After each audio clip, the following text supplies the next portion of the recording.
Hi, Dad. Hey, how you doing? I'm good. How are you? Okay. Rubina. Oh, hi, Mom. Hello, beta. How are you? Fine, how are you? Good. Okay, let's go on and get started.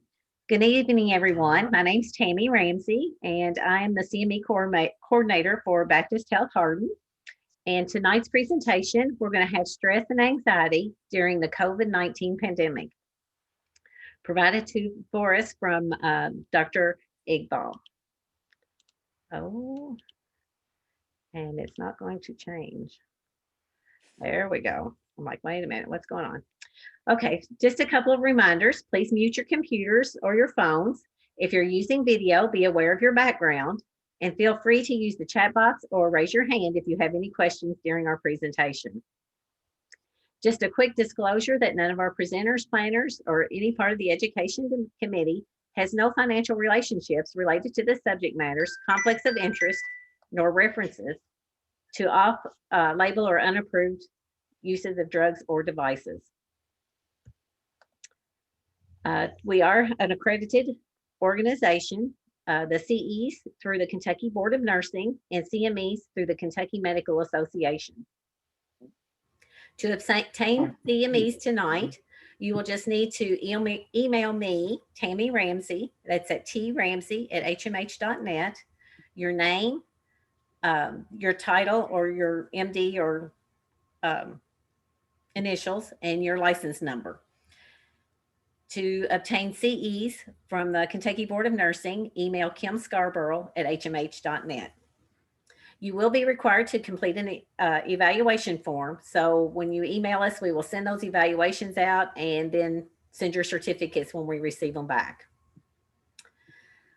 Just a quick introduction. Dr. Iqbal is a graduate of the Saba University School of Medicine. He completed his residency in OBGYN at the University of Missouri in Kansas City, minimally invasive gynecological surgery at the Mayo Clinic in Phoenix, Arizona, and adult psychiatry residency at the Medical College of Wisconsin in Milwaukee. Dr. Iqbal has joined the Baptist Health team to help families identify and manage mental health and behavioral health concerns. His areas of focus include depression, anxiety, and bipolar disorder. Please help me welcome Dr. Iqbal.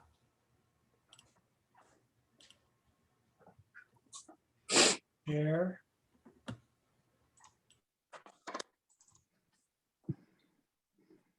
Tammy, are we looking okay? Yes, you're good to go. Okay, very good. Good evening, everyone.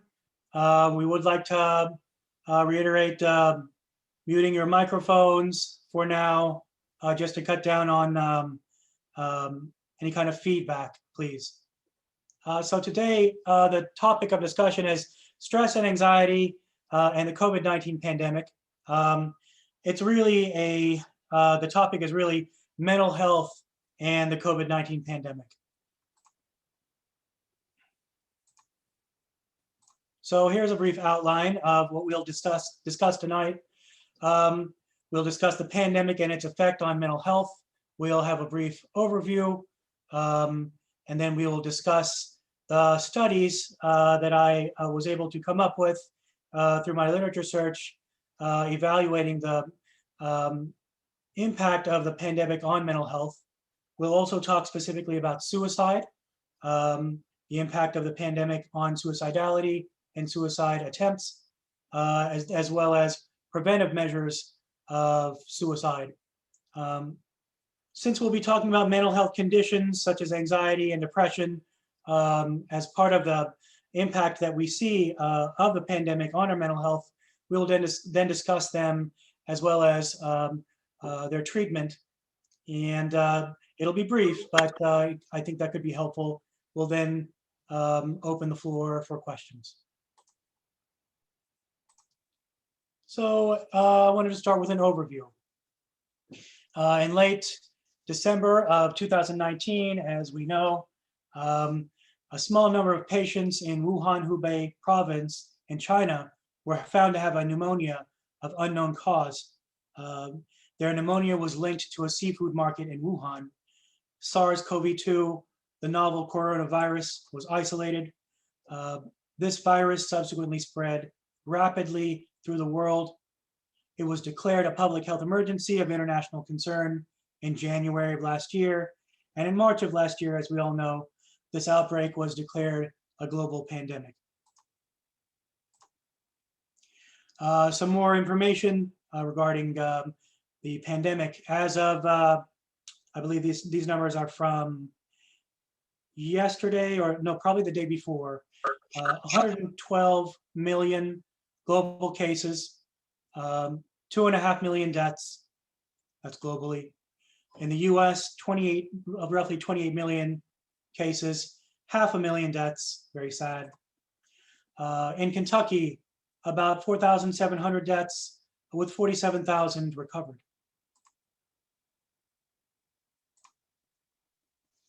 So what was the impact of the pandemic? We could probably all talk about this at length. But on top of millions dying, we also saw the global economies just shut down. We saw the stock markets plummet. We saw millions lose their jobs. Millions dealt with the fear of getting the virus, especially us or frontline healthcare workers, essential workers, who had to work directly with patients who were infected with COVID-19. Millions of us recovered, but not necessarily the way we thought. Some of us recovered relatively well without symptoms. Others have chronic sequelae, such as neurological sequelae, pain. Those who did not recover had to deal with, or those of us who knew someone who didn't recover had to mourn their loss. What else did we deal with? Social distancing became a requirement, as did wearing uncomfortable masks. Suddenly we had to stand 6 feet away from other people. Travel became restricted. Quarantining became the norm for patients who were possibly exposed or actually diagnosed positive with COVID-19. Quarantining occurred. We couldn't travel. We couldn't see our loved ones. We became isolated. We had to deal with anxiety-provoking uncertainties. What if we got the disease? What would happen? Would we recover from the disease, or would we die? We had to deal with shortages of resources, PPE, toilet paper, hand sanitizer. We had to deal with conflicting messages from authorities. We had to deal with the uncertainty of disease severity. We could have an asymptomatic infection all the way to dying from the actual infection. Some other anxiety-provoking uncertainties, school closures, quarantining, and stay-at-home orders. So dealing with all this, the key question that I posed was, how did the above affect our mental health? How does it affect us even now? And that was the question that I resolved to try to answer by looking at the literature and the evidence. I wanted to figure out what was the mental health impact of the pandemic. Now, looking at the literature, there's a growing body of evidence of the impact of the pandemic in the US on mental health. And by that, I mean US studies. There will be undoubtedly more data later. There was also, I found, a significant amount of data from other countries that's very useful that we could also extrapolate from, such as Chinese data and global data, also Indian and Italian data I found. So what I did is I did a PubMed search using these search terms, and I came up with several studies, a few of which I drew heavily from in preparing this presentation. So here are the studies of the impact of the pandemic on mental health. Wang et al. Did a Chinese study that examined the psychological responses to the pandemic. It involved the general population of China. And what they found was that, sorry, I'm chewing some ice. 54% of those who actually responded indicated a moderate to severe impact on their psychological well-being, with 17% experiencing moderate to severe depression and about 29% moderate to severe anxiety. Kui et al. Did another Chinese survey of almost 53,000 Chinese individuals in the population. And they found that 35% of them acknowledged experiencing some kind of psychological distress. Closer to home, the Kaiser Family Foundation did a study and found that 45% of US adults reported a negative mental health impact due to the pandemic. Li et al. Analyzed, in an interesting study, analyzed online posts of about 18,000 Chinese social media customers. So this is social media posts. And they found an increase in anxiety, depression, and anger during the pandemic. They also found decreased positive emotions and life satisfaction. Ahmed et al. Did an online survey of about 1,000 Chinese. This was also a Chinese study. And they found elevated rates of anxiety, depression, alcohol use, and a decrease in well-being, as well, as finding a higher prevalence of anxiety and depression in the younger population, 21 to 40 years of age. Howe et al. Compared the psychological impact of the pandemic on those who had pre-existing mood and anxiety disorders, and they found that they did worse in terms of suicidality, that's SI, that's suicidal ideation, impulsivity, anger, and worries regarding their physical health than other healthy controls who didn't have these pre-existing psychiatric conditions. Now, studies on healthcare workers, I also found studies on healthcare workers, and of course, we know that healthcare workers are particularly vulnerable for a variety of reasons. They have an elevated risk of exposure to the virus.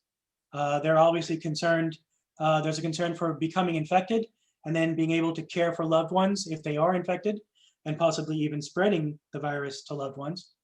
Healthcare workers had to deal with shortages of PPE, longer work hours, and some healthcare workers had to be involved in ethically fraught, horrifying situations where they had to make resource allocation decisions, such as which patients could get a vent and which ones could not.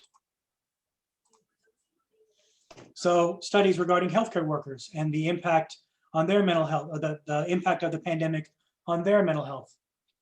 Lai et al. Examined about 1,200 Chinese mental health professions, and they found during the pandemic an increased prevalence of, well, a 50% prevalence of depression, 44% prevalence of anxiety, 34% had insomnia, and overlapping numbers leading to 71% of distress, meaning they experience both depression and distress, anxiety and distress. They found that frontline healthcare workers who are taking care of patients with COVID-19 were at higher risk of anxiety, depression, insomnia, and distress compared to others, as you would probably guess. Ahmed et al. Did an online study to examine the anxiety and fear of infection among about 670 dentists globally in 30 countries. And they found overwhelmingly that they reported anxiety and fear of being infected, working so closely in the mouths of others. And they found that some of these dentists actually closed their practices and opened them up only at a later date due to the fear of becoming infected. Now, this is not related to healthcare workers, but also the alcohol consumption was looked into by certain studies. And according to Nielsen, a marketing firm here in the US, sales of alcoholic beverages rose 55% in the week ending March the 21st of 2020, around the time that the global health pandemic was declared.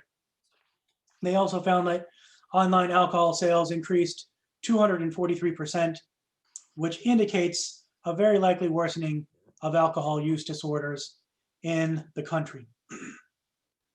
I'm pretty sure a lot of those stocks are up as well. Now that we've talked about the impact of the pandemic on mental health, generally, I wanted to turn specifically to the impact of the pandemic on suicide, suicidality, or suicidal ideation, and suicide attempts. Now we know from previous studies that during epidemics and pandemics, the number of people whose mental health is affected tends to be greater than the number of people actually affected by the infection. This is no doubt due to highlights the role of fear in increasing anxiety. And so it's understandable that mental health issues can actually last longer than the pandemic itself. You know how to, oh, never mind. Is everything okay?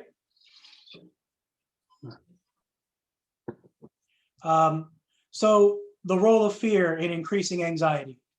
Fear is normally an adaptive animal defense mechanism. It's a good thing. But when it's chronic, it can become harmful. It can become maladaptive. It can intensify pre-existing psychiatric disorders and make them worse. And what happens when we worsen mental health is we observe higher suicide rates. And that's what we see during pandemics. During older pandemics, the Spanish flu pandemic of 1918 and 1919, we noticed, studies showed a higher rate of suicidal ideation and suicide attempts. And the reasons given were due to isolation and fear, which you've already heard about a few times already during this presentation. During the 2003 SARS outbreak in Hong Kong, higher rates of suicidality and suicide attempts were found for those ages 65 and over. Their reasons were cited as fears of getting sick, being a burden, isolation, anxiety, and psychological distress. Turning our attention now to the COVID-19 related suicides. So coming back to the future, this particular pandemic, not the pandemics of the past that I just mentioned. You've probably heard of multiple cases of suicide that have been reported. So I thought I'd mention just a few here. In England, a 19-year-old waitress committed suicide due to the fears of mental health impacts of isolation. In New York City, a 66-year-old man with a history of throat cancer hung himself after testing positive. In Illinois, a man shot himself and his girlfriend, fearing that he was positive. And as it turned out, neither of them were positive. And you've probably heard of this one in New York City, a 49-year-old female prominent physician, the head of the emergency department of a prominent hospital, committed suicide after witnessing so much suffering and death. When we talk about suicidality and suicide attempts, we're talking about, we want to highlight the vulnerable populations. Now we know that those vulnerable populations include those with pre-existing psychiatric conditions, patients who have low resilience, individuals who have low resilience, individuals who reside in high COVID-19 prevalent areas are also found to be more vulnerable. And those who had a family member or friend who died of the disease have also been found to be vulnerable. Other vulnerable populations, quarantined individuals. In my review of the literature, a recent review of psychological sequelae revealed increased stress, depression, irritability, insomnia, fear, confusion, anger, frustration, boredom, and stigma while being quarantined. However, these issues persisted even after the quarantine was lifted. Things that made those psychological sequelae worse: loss of income during the quarantine, the duration of the quarantine, inadequate supplies, and no access to medical care, or lack of access to medications.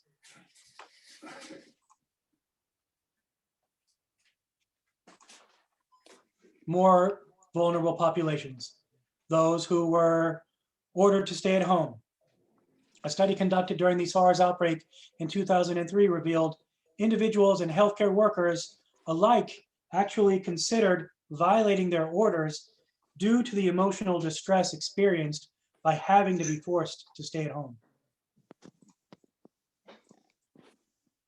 Now, I wanted to turn our attention to suicide risk factors in our discussion of suicide during the pandemic.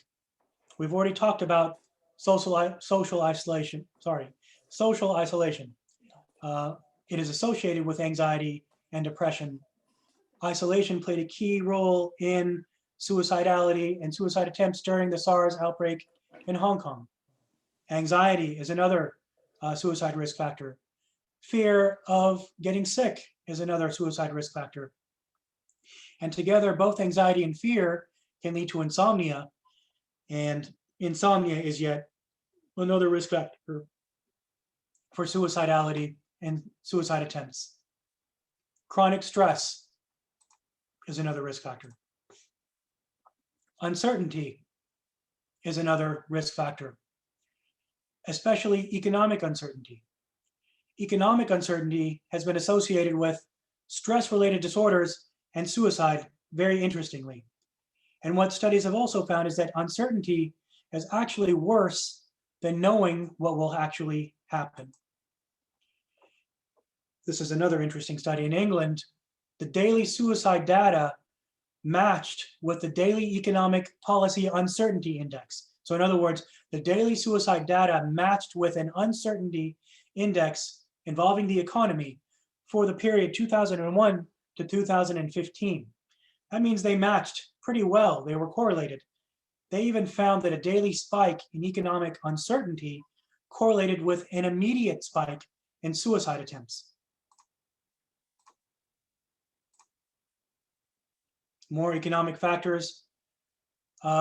Studies have shown that economic downturns are associated with worsening mental health disorders, developing mental health disorders, and suicides.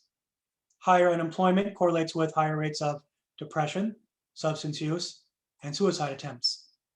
In the US, during the Great Depression, suicide attempts increased. They actually peaked during the worst recessionary years, 1921, 1932, and 1938. Other suicide risk factors. Survivors themselves of COVID-19 are at an increased risk for suicide. They deal with the stress of having the diagnosis, the fear of infecting others, the symptoms that they are experiencing, hospitalization, and loss of income. And all of that leads to anxiety, depression, and PTSD. One Chinese study found that 96% of recovering COVID-19 patients had signs and symptoms of PTSD, a risk factor for suicide. Survivors of COVID-19, oftentimes, even if they have recovered, they deal with 25% of the time, they deal with neurological conditions and chronic pain. And both of these are risk factors for suicide. Now, we've talked about suicide. We've talked about risk factors. We've talked about how the pandemic has an impact on suicide and increases risk in vulnerable populations and those with risk factors. The next question is, how do we prevent this? What preventive measures can we undertake to reduce the chances of suicide? So in my review of the literature, I found that suicide preventive measures can be classified as universal, selective, or indicated. And this is a way of stratifying the preventive measures that we can utilize to reduce suicide during this vulnerable period of time. So suicide preventive measures, universal suicide preventive measures. These are designed for everyone. They apply to everyone in the population. Some preventive measures include media campaigns to promote mental health and reduce distress, media campaigns that encourage the population to stay well connected, avoid being isolative, maintaining relationships with close friends and family by telephone, by video, by Zoom.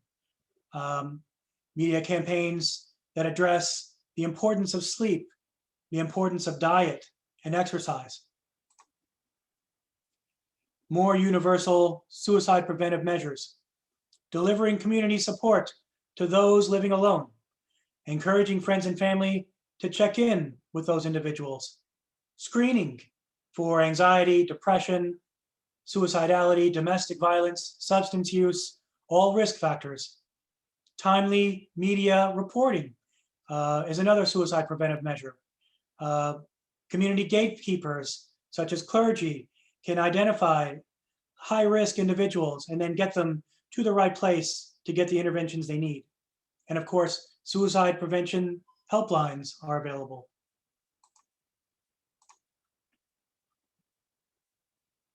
I talked about screening.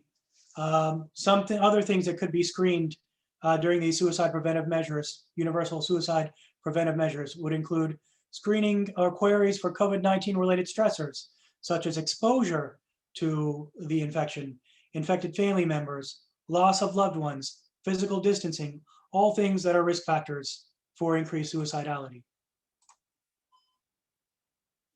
Other things that we can do: integrate basic mental health into outpatient primary care to provide patients with more easily accessible mental health services, getting financial support from organizations or governments to integrate basic mental health into outpatient primary care, or at least to save money to implement these preventive measures. When we do spot patients who are at risk, we can provide supportive interventions right on the spot. Qualified mental health experts could do this, such as provide CBT, supportive psychotherapy, or psychoeducation. What kind of psychoeducation? Psychoeducation for stress management and coping, such as letting patients know or telling patients that they can structure activities to help reduce stress, or maintain routines, practice self-care, showering, taking a walk every day, getting a little sun. Studies have found that the distress that children experience is often underestimated, so frequent open discussions with them could also be helpful. So that's the universal suicide preventive measures that could be implemented. Selective suicide preventive measures could also be implemented. And selective measures are for those who are at an increased risk for a suicide attempt. So patients who have pre-existing psychiatric conditions, COVID-19 survivors. In those patients, we would want to actively reach out to them. We would like for them to know that they should stay in touch with us. We would want to perform more frequent visits with them, monitor their medications closely, utilize telemedicine to ensure that access to mental health services is available. We want to advise those patients to avoid some traditional and social media news because some of it can be quite sensational and stress-inducing or anxiety-provoking.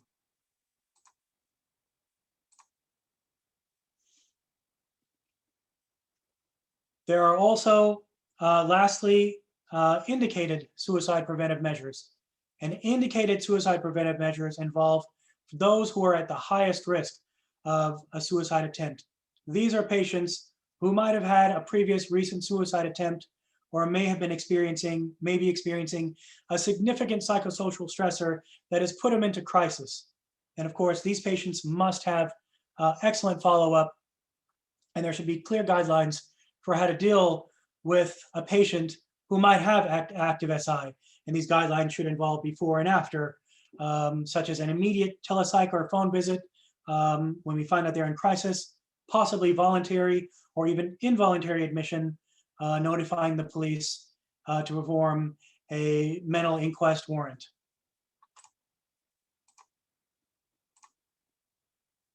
Now, that basically concludes the segment of my presentation involving the pandemic's impact on our mental health and suicide, and discussion of suicide prevention strategies.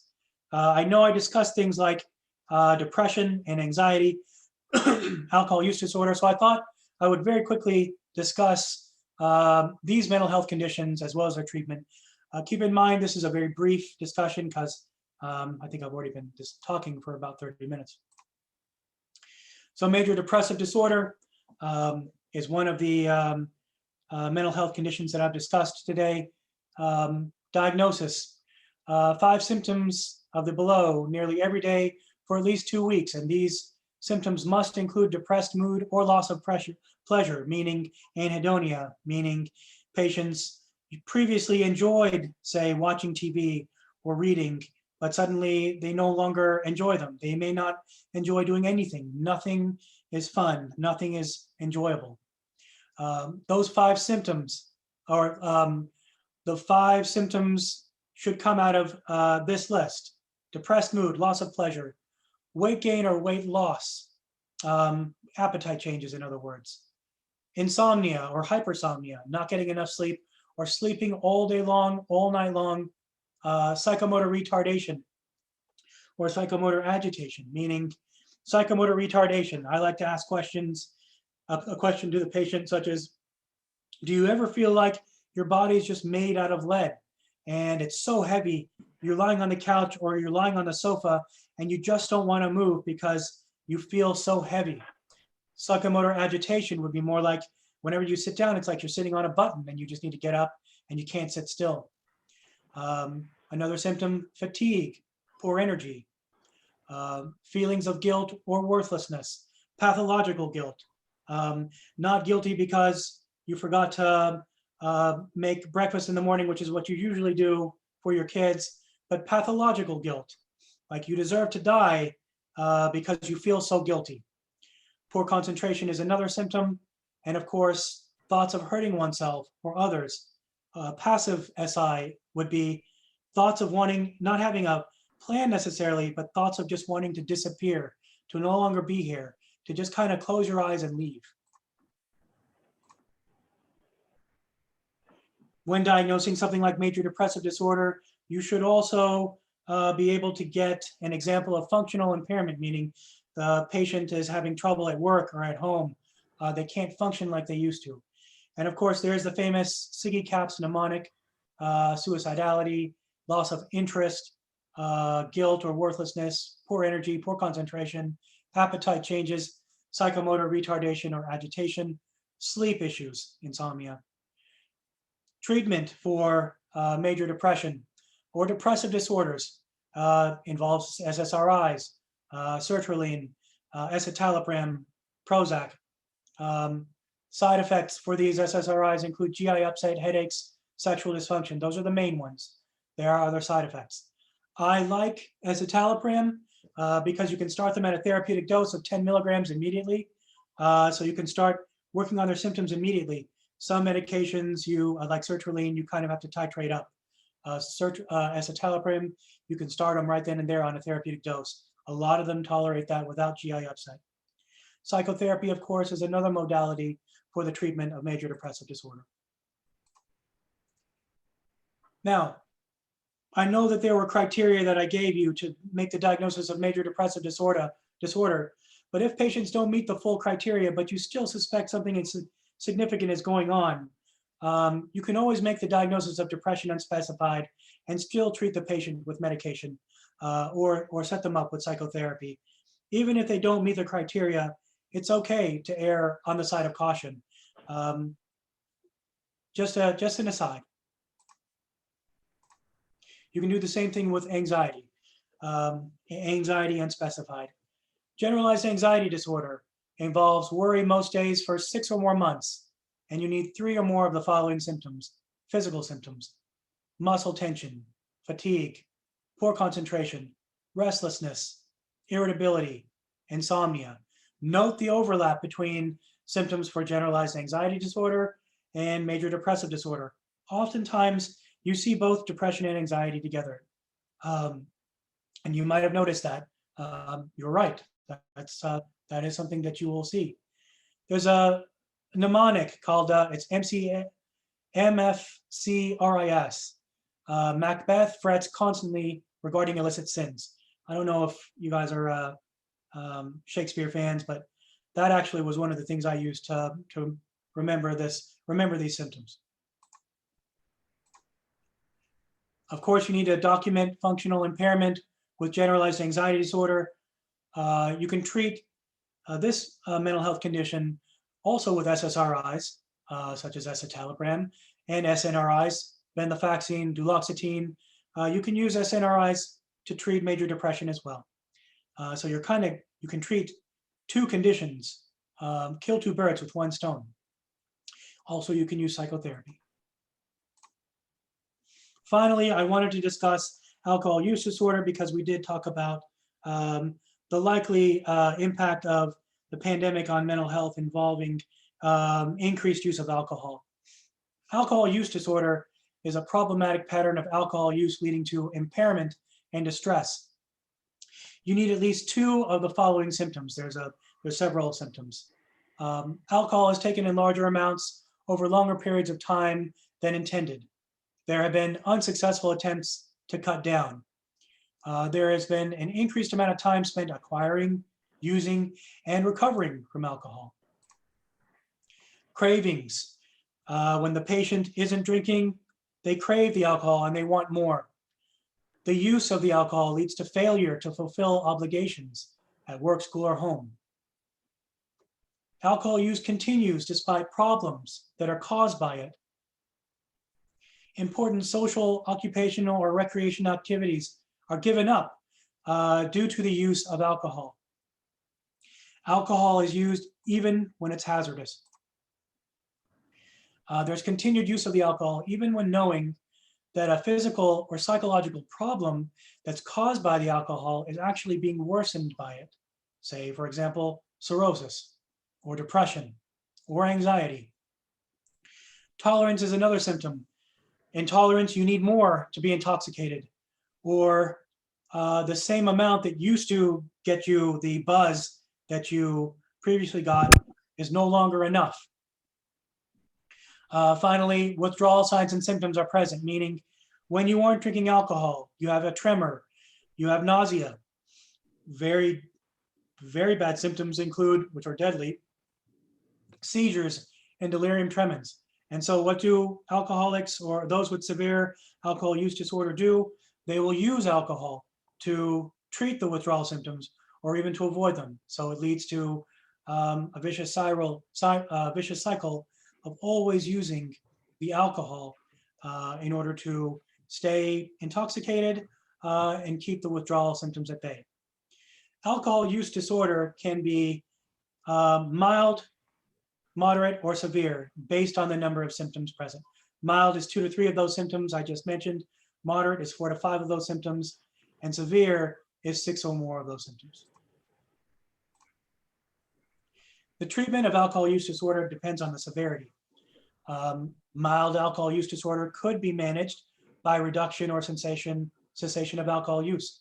Moderate may involve utilizing medications that are very good for cravings, such as naltrexone or a camprosate. Gabapentin is one that I like. This is an off-label use, but 300 milligrams TID not only treats the cravings associated with alcohol, it also treats anxiety, and it is a very good medication to prevent or prophylax against withdrawal seizures. Patients with severe alcohol use disorder may need to do detox, like admission for detox, and maybe long-term rehab.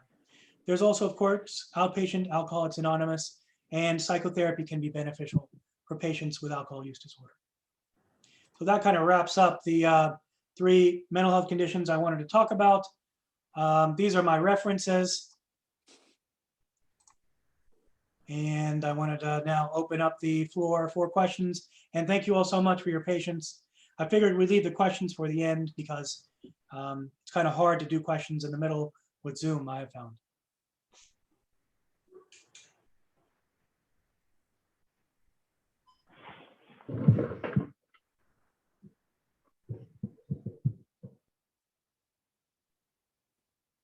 I must have addressed all of your issues and all of your questions for there not to be any questions. So I'm just kidding. Seriously, no questions? I did have one question. I Okay. had heard previously that gabapentin was a drug that if you gave somebody with substance use disorder, that it could bring them back into the spiral of it if they've been sober for a while. In my experience, it is possible that can happen. In fact, in Kentucky, it is a controlled substance. In Milwaukee, where I did my training, gabapentin wasn't a controlled substance. And I used it often, actually, to treat those cravings. And I think there's a minority of patients who that might occur with, but generally speaking, I didn't see very much of that. What I saw was that it was very good for cravings. If something like that does happen, however, where diversion occurs because gabapentin can lead to a feeling good, reduction of anxiety, you could always switch them to something else, like naltrexone or acamprosate. Okay, thank you. Yes, ma'am. Hey, Dr. Iqbal, I had a question. Yep. This is Luke Hauser. Hi, Luke. Hey, I was just wondering what is your take on how long we'll see this pandemic, the lasting effects on our patients that we're seeing? How many years are we looking at the effects of the pandemic? I think that's an excellent question, and I think it could last for decades, all depending on what or the rest of their lives even. It all depends on what the patient went through. If the patient nearly died and developed PTSD, they may have lifelong symptoms. If a loved one passed away because of COVID, that might have lifelong symptoms for the ones who are affected.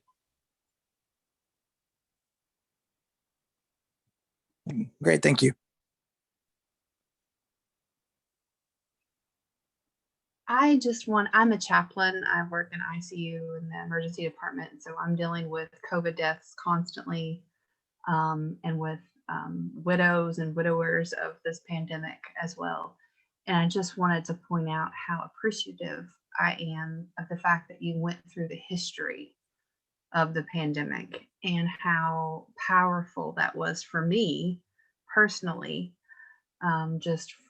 Just this, I'm a very narrative person, and so just going through that story just really helped, and how powerful that is to when we reach that 1 year mark.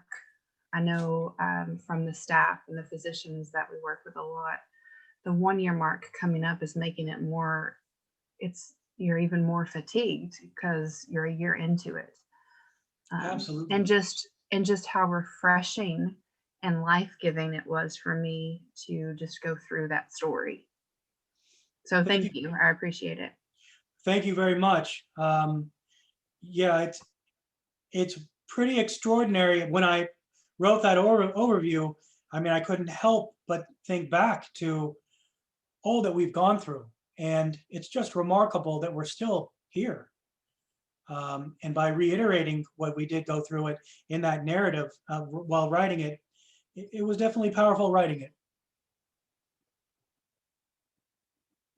So thank you very much for your comment.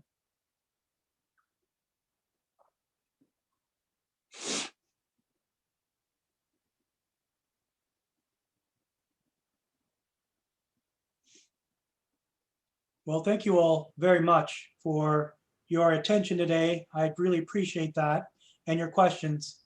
It looks like we are, it looks like we have no more further questions. So thank you. I guess it's Tammy. Yes. Okay. I just want to thank everyone for joining us tonight. And again, if you need CME or CE, please just email me or Kim Scarborough. My email is tramsey, that's TRAMSEY @hmh.net. Thank you all again. Thank you. That was a good lecture. Very good. Thank you, Dr. Iqbal. Okay. Good See night. you. Love you. Okay. All right. Love you too, Dad. Okay. Okay. Office. The office.